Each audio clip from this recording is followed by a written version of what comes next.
ہر قسم کے روحانی جسمانی مسائل اور وظائف کے لیے پیر اقبال قریشی چینل کو سبسکرائب کریں۔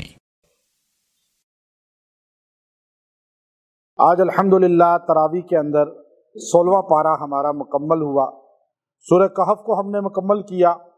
سورہ کہف جو ہے یہ قرآن پاک کی وہ عظیم سورت ہے جس کو امت 1400 سال سے بہت ہی افادیت کے ساتھ پڑھتی ہے کہ آپ صلی اللہ علیہ وسلم نے فرمایا کہ جو آدمی سورہ کہف کو جمعہ کے دن پڑھے گا تو اس کے پاؤں سے لے کر عرش مالا تک، اور دوسری روایت میں فرمایا اس سے لے کر کعبۃ اللہ تک نور ہی نور ہوگا، یعنی وہ ایک ہفتہ نور میں رہے گا، اعمال حسنہ میں رہے گا، اللہ کی حفاظت میں رہے گا۔ حضرت بریدہ رضی اللہ تعالیٰ عنہ روایت کرتے ہیں کہ نبی کریم صلی اللہ علیہ وسلم نے فرمایا جو سورہ کہف کی پہلی 10 آیتیں پڑھ لے گا اللہ تعالیٰ اس کے سر سے لے کے پیروں تک نور اس کے گرد کر دے گا۔ اور دوسری روایت میں فرمایا کہ جو پہلی 10 آیتیں پڑھتا ہے اللہ تعالیٰ اسے دجال کے فتنے سے بچا لیتا ہے۔ اور پھر سورہ کہف کی افادیت یہ ہے کہ آپ زمانے کے حادثوں، پریشانیوں، فتنوں سے بچنا چاہتے ہیں تو روزانہ پہلی 10 آیتوں کو پڑھ لیا کریں اور آخری 10 آیتوں کو بھی پڑھ لیا کریں۔ یہ 10 آیتیں پہلی اور آخری جو روزانہ پڑھے گا وہ دنیا کے کسی دجال، فراڈی، دھوکے باز اور جنات جادو کے حصار میں، پریشانی میں نہیں آئے گا۔ اور آپ علیہ السلام نے فرمایا جو رات کو سورہ کہف کی پہلی 10 آیتیں پڑھ لے گا اللہ اس گھر کو شیاطین جنات سے حفاظت میں لے لے گا۔ تو سورہ کہف جو ہے اس کا پڑھنا پریشانیوں کے لیے، بیماریوں کے لیے، جب بھی پریشانی بیماری آئے تو آپ سورہ کہف کو پڑھ کے دعا کریں، پانی پہ دم کر کے مریض کو پلائیں، انشاءاللہ وہ پریشانی، وہ غم، وہ بیماری اللہ رفع فرما دیں گے، دور فرما دیں گے۔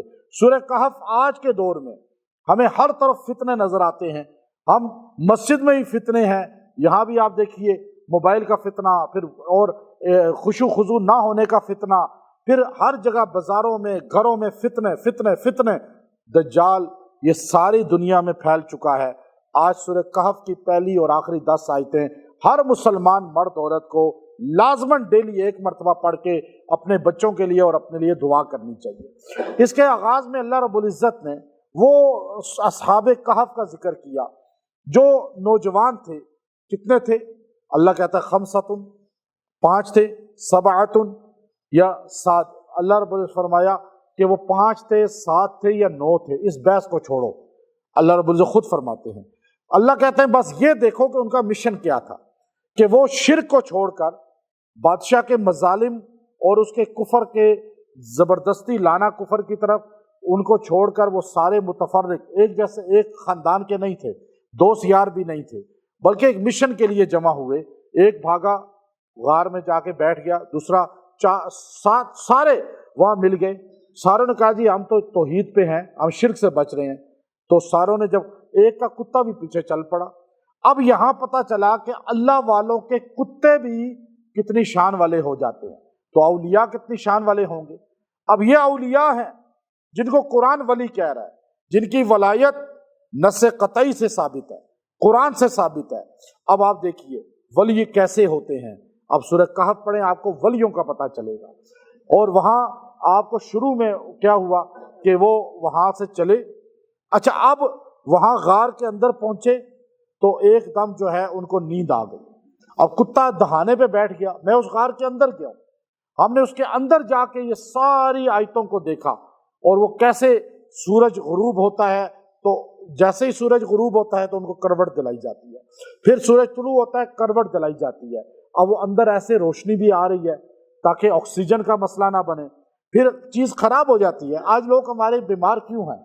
آج دیکھیں ہر بندہ بیمار پڑا ہوا ہے، اور بڑے بڑے دیندار لوگ اللہ کے ولی ہمارے، آپ دیکھیے بڑے بڑے محدثین وہ بیمار بستر مرگ پہ ایسے لیٹے ہوئے ہیں۔ عمر کیا ہے جی حضرت کی؟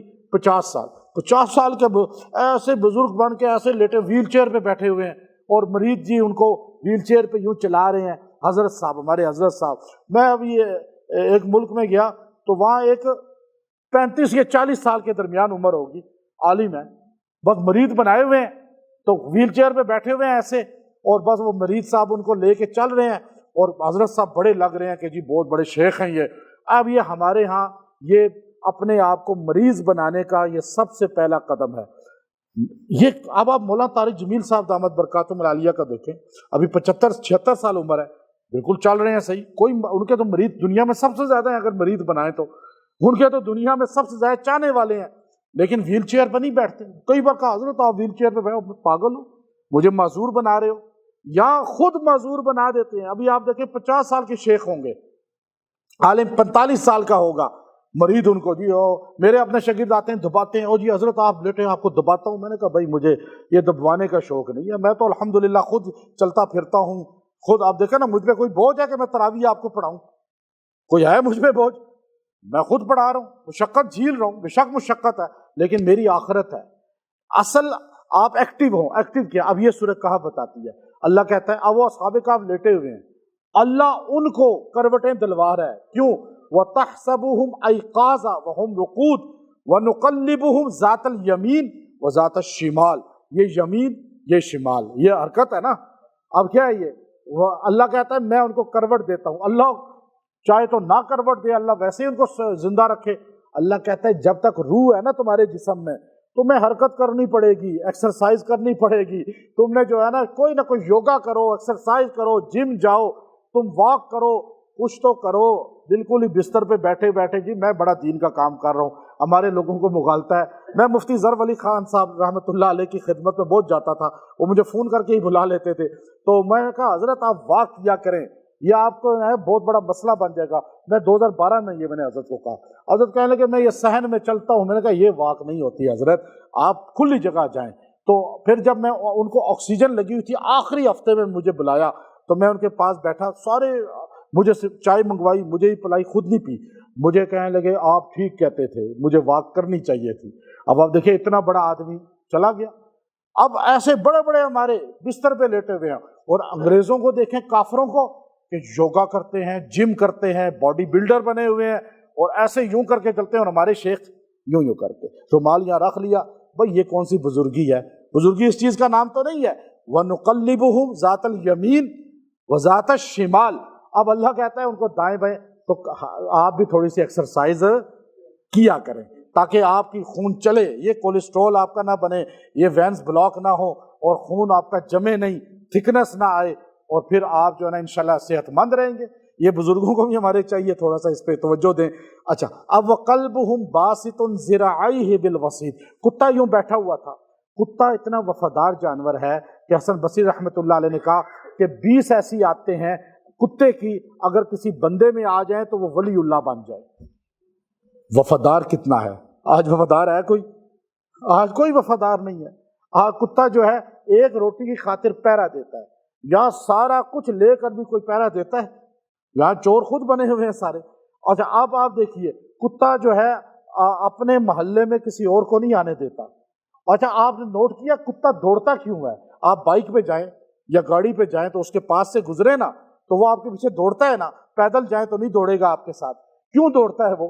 اور وہ زبان نکال لیتا ہے باہر، وہ چاہتا نہیں ہے کہ کوئی مجھ سے آگے بھاگ نکلے۔ کتا یہی آتے ہیں آج انسان کی ہیں، وہ کہتا ہے کتا، آپ نے نوٹ کریں کہ وہ آپ بائک پہ جائیں وہ کہے گا یہ میرے سے آگے نکل رہا ہے، وہ کتا اور دوڑے گا پیچھے اور آپ کو نیچے کرنے کی کوشش کرے گا۔ تو یہی آج دنیا میں ہو رہا ہے۔ تو اب دیکھیے کہ کتا ولیوں کی صحبت میں رہا تو وہ کیا بن گیا؟ اس کا ذکر قرآن میں آ گیا، جنت میں جائے گا۔ اب ولیوں کی صحبت میں رہ کے تو ہم ولیوں کو مانتے ہیں، لیکن ولیوں کے نام پہ پیسے اکٹھے کرنے والوں کو نہیں مانتے، بس فرق یہ ہے خالی۔ اب وہ اٹھے، اب ولی کون ہوتے ہیں؟ تیسرا رکوع، وہ اٹھے تو انہوں نے کہا کہ کتنا سوئے ہیں؟ لبثنا یوما او بعض یوم قال ربکم اعلم بما لبثتم، کہا اللہ ہی جانتا ہے ایک دن یا رات، پتہ نہیں زیادہ سوئے ہیں، لیکن سوئے کتنا تھے؟ 309 سال۔ اور کیا کہہ رہے ہیں؟ صبح یا رات ایک دن سوئے ہوں گے۔ اب وہ جو ہے اس کے بعد ان کا فَبْعَثُوا أَحَدَكُمْ بِوَرَقِكُمْ هَٰذِهِ إِلَى الْمَدِينَةِ، جاؤ یہ سکے لو، ساروں نے سکے جمع کیے۔ اب یہ اس کو امریکن سسٹم کہتے ہیں۔ یہ امریکن سسٹم نہیں ہے، یہ اصحاب کہف کا سسٹم ہے کہ آپ جب سفر پہ جاتے ہیں تو سارے مل کر پیسے ڈالیں۔ یہ نہیں کہ یار بندہ، اچھا ہم اکثر لوگ کیا کرتے ہیں کہ یوں فون سنتے سنتے نکل جاتے ہیں کہ دوسرا بندہ پیسے دے۔ بھائی آپ کو جی یہ میرا حصہ ہے، یہ تمہارا حصہ ہے، یہ اصحاب کہف کا حصول ہے، امریکن نہیں ہے۔ اب ہمارے اس کو کیا کہتے ہیں؟ امریکن. امریکہ کو آپ کیوں اتنا اوپر چڑھا رہے ہیں؟ آپ کہیں یار یہ اصحاب ولیوں کا یہ انداز ہے، کسی پہ بوجھ نہیں بنتے. اب انہوں نے کیا کیا؟ انہوں نے کہا یہ سکے لو، یہ ساروں نے جمع کیے. تو انہوں نے کہا جاؤ جا کے کھانا لے کر آؤ، ولیوں کو بھوک لگتی ہے. اور یہ ولی ہیں، ان کو بھوک ہی نہیں لگتی، 3 سال ہو گئے کھایا ہی کچھ نہیں. تو یہ ولی کدھر سے ہوا؟ مریض ہے، یہ معدے کا مریض ہے، یہ بیچارہ مر جائے گا ابھی. تو آپ ولی بنا رہے ہیں. 309 سال جو ولی سوئے رہے وہ تو روٹی کھانے کے لیے کہہ رہے ہیں بھوک لگی ہے. اب اٹھے بھوک کے لیے. سرکار دو عالم صلی اللہ علیہ وسلم بھوک سے پتھر باندھ دیتے تھے. تو انہوں نے کہا فَبْعَثُوا أَحَدَكُمْ. اچھا انہوں نے پھر جب ان کو بھیجا نا تو ایک بندہ بولا، یہ ولی ہوتے ہیں، فَلْيَنْظُرْ أَيُّهَا أَزْكَىٰ طَعَامًا. دیکھ کسی مشرک کے ہاتھ کا کھانا نہ لانا. یہ نہ ہو بکرا ذبح کیا ہو، مرغی ذبح کی ہو کسی بدعقیدہ نے، کسی توحید سے محروم آدمی نے، گستاخ صحابہ نے، گستاخ اہل بیت نے، نبی علیہ السلام کے بے ادب نے، ایسے کا کھانا نہیں کھانا. اب وہ کھانا لے کر آیا. جب وہ کھانا لینے گیا تو انہیں سکے دیکھے، ان کو وہ پیچھے پڑے کہ یہ تو کوئی وہی پرانے نوجوان ہے وہ. تو اب وہ وہاں سے بھاگے. اس کے اوپر مسجد ہے، آج بھی اردن میں اس کے اوپر مسجد بنی ہوئی ہے.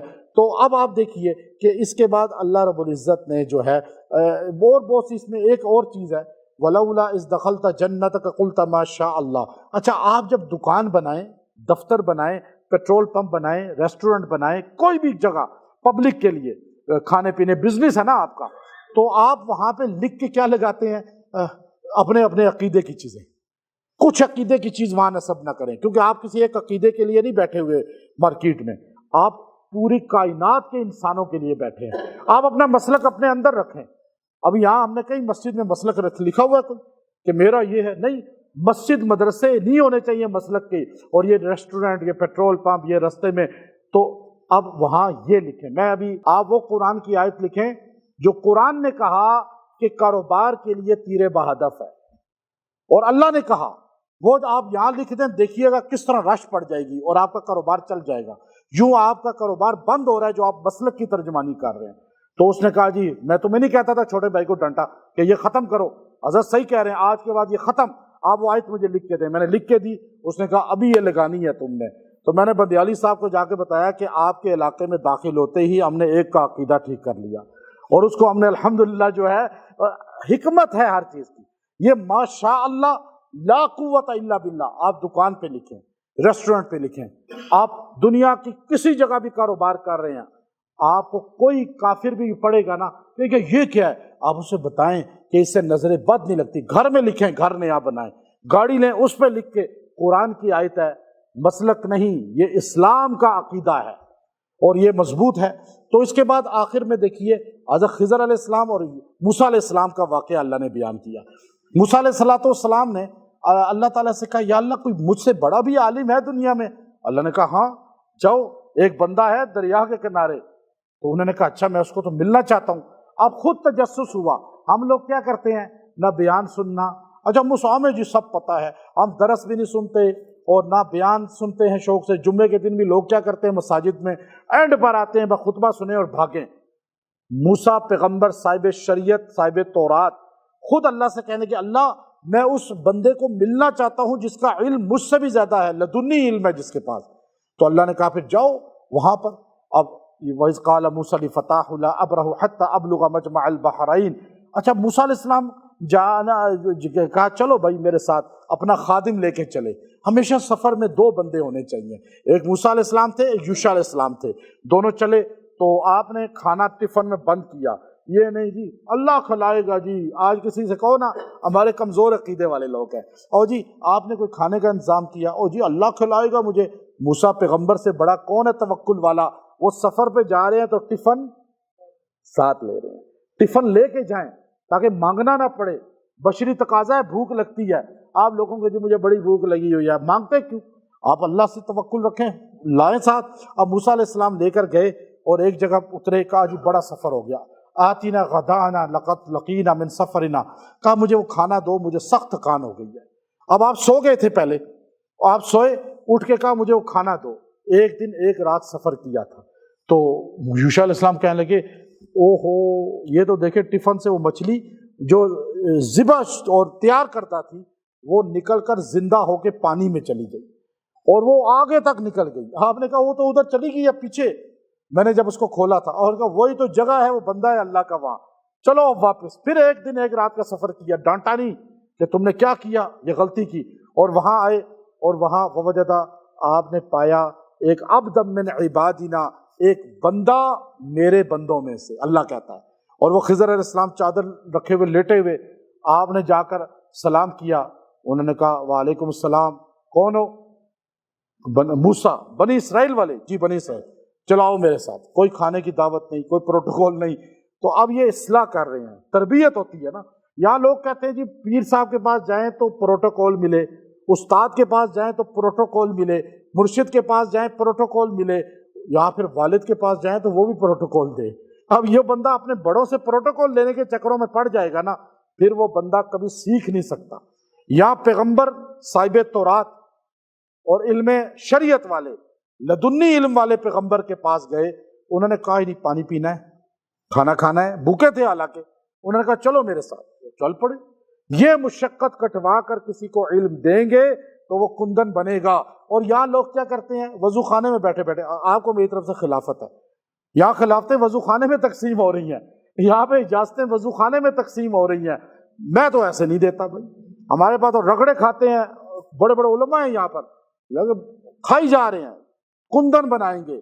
جو تقسیم کرتے ہیں نا خلافتیں اور اپنی اجازتیں، جو آپ کو ایک دن میں اجازت دے دے، خلافت دے دے، سمجھ جائیں گے خود بھی زیرو ہے اور مجھے بھی زیرو بنا دیا ہے. بھائی محنت سے ملتی ہے. وہاں موسیٰ علیہ السلام کو کیسا رگڑا لگایا. موسیٰ علیہ السلام نبی ہیں لیکن ان کو تکلیف میں ڈالا تھوڑا، کہا چلو میرے ساتھ. تکلیف میں ڈالے اور وہاں سے چلے موسیٰ علیہ السلام. اب وہاں تکلیف میں، پریشانی میں، بھوک میں، یہ نہیں کہا میں بھوکا ہوں، آگے سے خود بھی شکوہ نہیں کیا. اب سیکھنے کا جذبہ ہے نا. تو وہاں سے انہوں نے کہا دیکھو میں آپ کہا جی میں آپ کا حضرت آپ کے ساتھ رہنا چاہتا ہوں. کہا نہیں آپ میرے ساتھ نہیں رہ سکتے. وَكَيْفَ تَصْبِرُ، آپ صبر بھی نہیں کریں گے، آپ سوال کریں گے بہت زیادہ. انہوں نے کہا نہیں سَتَجِدُونِ إِن شَاءَ اللَّهُ صَابِرًا وَلَا أَعْصِي لَكَ أَمْرًا، میں انشاءاللہ صابر رہوں گا. اب فَانْطَلَقَا حَتَّى إِذَا رَكِبَ فِي السَّفِينَةِ خَرَقَهَا قَالَ أَخْرَقْتَهَا لِتُغْرِقَ أَهْلَهَا لَقَدْ جِئْتَ شَيْئًا إِمْرًا. یہ کشتی میں بیٹھے انہوں نے ایک دم چھید کر دیا اس میں. تو یہ آپ نے کیا کیا، ہمیں غرق کر رہے ہیں آپ. آگے گئے تو فَانْطَلَقَا حَتَّى إِذَا لَقِيَ غُلَامًا فَقَتَلَهُ، ایک بچہ دیکھا اسے مار دیا. قَالَ أَقْتَلْتَ نَفْسًا زَكِيَّةً، یہ آپ نے ایک معصوم بچے کو مار دیا. آگے گئے تو ایک دیوار اس کو جو ہے نا آپ نے گر رہی تھی، اس کو ایک دم آپ نے تعمیر کر دیا. تو موسیٰ علیہ السلام نے کہا، تینوں بار پوچھا. آپ نے کہا دیکھا میں کہہ رہا تھا نا آپ صبر نہیں کریں گے. پھر آپ نے کہا نہیں اب صبر. کہا نہیں اب آپ اور میرے میں جدائی ہونی ہے. اب سنیں، وہ کشتی نئی تھی، بادشاہ کے سپاہی نئی کشتیاں لے لیتے ہیں. میں نے چھید کر کے اسے نقص والا بنا دیا تاکہ ان بچوں کی، یہ جو غریب لوگ ہیں ان کی کشتی کو قبضہ نہ کرے. وہ لڑکا بڑا ہو کے کافر ہوتا، مرتد ہوتا، اور اس کی وجہ سے اس کے ماں باپ بھی مرتد ہو جاتے. میں نے اس لیے اس کو مار دیا. وہ دیوار جو ہے یتیموں کی ہے، اس کے نیچے خزانہ ہے اور ان کے ماں باپ نیک تھے. میں نے دیوار پہ اس لیے دوبارہ تعمیر کی تاکہ خزانہ کوئی اور نہ چھین سکے. وَكَانَ تَحْتَهُ كَنْزٌ لَهُمَا، یہ آیت جو روزانہ 100 بار پڑھے گا 40 دن، اللہ اسے غیب سے خزانہ دولت عطا فرمائے گا. اس میں میرے پورا درس ہو چکا ہے الحمدللہ. اب وہ یاجوج اور ماجوج کا ذکر، پھر ذوالقرنین کا ذکر آپ نے سنا. اس کے اندر پھر کس طرح وہ سد ذوالقرنین کو بنایا گیا. تو یہ سورہ کہف جو ہے اس کی آخری 10 آیتیں بھی فتنے کو، دجال سے انسان کو بچاتی ہیں اور حفاظت کرتی ہیں. سورہ مریم، یہ قرآن پاک کی وہ عظیم صورت ہے کہ جس میں اللہ نے 2 نعمتیں بڑی پنہا رکھی ہیں. ایک جس کی اولاد نہیں ہوتی، وہ سورہ مریم 2 مہینے تک پانی پہ دم کر کے پیے اور دعا کرے، اللہ اولاد دے گا. اور جو ہے اس کے علاوہ سورہ مریم رزق کو لاتی ہے. جو رزق جس کے پاس کمی ہو وہ سورہ مریم کو جو ہے وہ 40 دن پڑھے، ایک بار دعا کرے، اللہ رزق عطا فرمائے گا. سورہ مریم پریشانیاں دور کرتی ہے. اور یہ وہ صورت ہے جو مکہ مکرمہ میں نازل ہوئی، جس میں اللہ تعالیٰ نے صحیح معنوں میں توحید کو اور عیسیٰ علیہ السلام کی ذات کو اور مریم علیہ السلام کو واضح کیا ہے اور بتایا کہ یہ ابن اللہ نہیں ہے بلکہ وہ اللہ کے بندے ہیں. سورہ مریم پڑھنے والا کبھی غمگین نہیں ہوتا۔ پریشانی میں سورہ مریم پڑھے گا اللہ خوشحال کر دے گا، بدحالی میں پڑھے گا اللہ خوشحال پھر کر دے گا۔ اس کے شروع میں زکریا علیہ السلام نے بیٹا مانگا اور اس کا نام آپ نے دعا کی، اللہ نے یحییٰ علیہ السلام عطا فرمائے۔ دوسرے رکوع کے اندر حضرت مریم علیہ السلام اب ان کو بچہ ہوا، پھونک مارتے ہی فتمثل لہا بشرا سویا، یہ جو آیت ہے دوسرے رکوع میں، جس کا بچہ حمل گر جاتا ہو یا جس کا حمل جو ہے وہ آدھے میں نقص میں بچہ پیدا ہوتا ہو، تو اب وہ یہ آیت فتمثل لہا بشرا سویا، روزانہ 70 بار پانی پہ دم کر کے پیتی رہے عورت، اللہ تعالیٰ اس بچے کو نقص عیب سے پاک پیدا کرے گا۔ اب عورت چاہتی ہے کہ میرا بچہ خوبصورت ہو، تو وہ اس آیت کو اسی طرح پڑھ کے پانی پہ دم کر کے اور کھجور پہ دم کر کے اور بادام پہ دم کر کے چند دن کھاتی رہے، وقفے سے اللہ تعالیٰ بچے کو حسین اور خوبصورت بنائیں گے۔ اور اس کے بعد حضرت مریم علیہ السلام کی جب حمل ہو گیا، اب نفاس جو حمل کے بعد عورتوں کو کمزوری ہوتی ہے، اس کے لیے اس میں وَهُزِّي إِلَيْكِ بِجِذْعِ النَّخْلَةِ وَهُزِّي إِلَيْكِ بِجِذْعِ النَّخْلَةِ، جو کھجور پہ یہ اتنا جملہ 7 بار روز دم کر کے کھجور کھائے گی، اللہ تعالیٰ اسے وہ کمزوری، ویکنس اور وہ بیماری جو اس کے بعد یہ اثرات آتے ہیں شیطان جنات کے ناپاکی میں، وہ اللہ بچا کے رکھے گا۔ اور مریم علیہ السلام بچے کو لے کر آئیں تو کون کہنے لگی، ساری ٹوٹ پڑی کہ یہ بچہ کدھر سے لائی ہے، آپ پریشان۔ آپ نے کہا اللہ میں کیا کروں؟ تو فرشتے نے کہا کہ آپ نے بولنا نہیں ہے، آپ نے کہنا ہے میں روزے سے ہوں، اور آپ جب وہ پوچھے نا بچہ کدھر سے آیا تو آپ نے فاشارت الیہ، تو فاشارت الیہ اس کی طرف اشارہ کرنا ہے۔ تو بچے کو دیکھ کر اشارہ کرتے ہوئے قوم ہنس کے کہنے لگی کیف نکلم من کان فی المہد صبیا، کبھی بچہ بھی ماں کی گود میں بولا ہے؟ تو ایک دم عیسیٰ علیہ السلام بولے انی عبد اللہ آتانی الکتاب وجعلنی نبیا، آپ نے نبوت کا اعلان ماں کی گود میں کیا اور ماں کی پاک دامنی کو بھی بتا دیا۔ اگلے رکوع کے اندر حضرت ابراہیم علیہ السلام نے کس طرح اپنے والد کو تبلیغ کی، یہ اصول بتایا کہ ماں باپ سے بات کیسے کرنی ہے۔ آپ پورے رکوع میں دیکھیں یا ابتی یا ابتی یا ابتی کہہ کر، یا ابتی لا تعبد الشیطان، یا ابتی انی قد جاءنی من العلم ما لم یأتک فاتبعنی اہدک صراطا سویا، یا ابتی انی اخاف ان یمسک، یا ابتی اے ابا جان آپ شیطان کے پیچھے نہ چلیں، اے ابا جان آپ بتوں کی عبادت نہ کریں، اے ابا جان میں ڈرتا ہوں کہ آپ پہ اللہ کا عذاب نہ آ جائے۔ اب آپ دیکھیے کہ ادب کتنا ہے، نبی ابراہیم اپنے والد سے بات کیسے کر رہے ہیں اور آج کا نوجوان لڑکا لڑکی کیسے بات کرتے ہیں۔ اور اس کے آخر میں ایک آیت ایسی ہے اس سورہ مریم کے بالکل اینڈ پہ، ان الذین آمنوا وعملوا الصالحات سیجعل لهم الرحمن ودا، یہ بالکل آخر میں تقریباً ہے۔ اس کو جو روزانہ 70 بار پڑھ کے کسی کے لیے بھی دعا کرے گا، اس کا تصور کر کے پھونکے گا، اللہ تعالیٰ اس کے قلب میں اس کی محبت پیدا کر دیں گے۔ اور یہ محبت کے لیے، کسی کے دل میں جگہ بنانے کے لیے بہترین عمل ہے، اس کو کھلائیں پلائیں اور زیادہ محبت آئے گی، اللہ تعالیٰ اس سے محبتیں پیدا کرتا ہے۔ وآخر دعوانا ان الحمد للہ رب العالمین۔